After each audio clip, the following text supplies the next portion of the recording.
પરેશ ગોસ્વામીની વાવાઝોડા માટે મોટી આગાહી. અરબી સમુદ્રમાં જો આવું થયું તો આવી બનશે ગુજરાતનું. ગુજરાતના વાતાવરણમાં પહેલીવાર એવા પલટા જોવા મળી રહ્યા છે, જ્યાં એક મહિનામાં ગરમી, વરસાદ અને વાવાઝોડું એક સાથે ત્રાટકતું હોય. મે મહિનામાં આવી રહેલા પલટાથી લોકોને સમજાઈ નથી રહ્યું કે વાતાવરણમાં શું ખીચડો બની રહ્યો છે. ગુજરાતમાં મે મહિનાની શરૂઆતથી જ મોટા પલટા આવી રહ્યા છે. હાલ કાળઝાળ ગરમી પડી રહી છે, તે જોતા લોકો વરસાદની રાહ જોઈ રહ્યા છે. ત્યારે જાણીતા હવામાન નિષ્ણાત પરેશ ગોસ્વામીની આગાહી આવી ગઈ છે. તેમણે ગુજરાતમાં ચોમાસાની એન્ટ્રીને લઈને આગાહી કરી છે.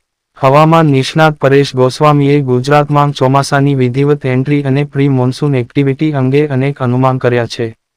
તેમણે કહ્યું કે હાલ ગુજરાતમાં હીટવેવનો રાઉન્ડ ચાલુ રહેશે.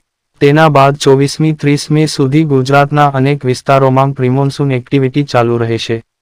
જેમાં 25મી લઈને 30 મે સુધીમાં દક્ષિણ ગુજરાત અને સૌરાષ્ટ્રના ભાગોમાં પ્રીમોન્સૂન એક્ટિવિટી થઈ શકે છે.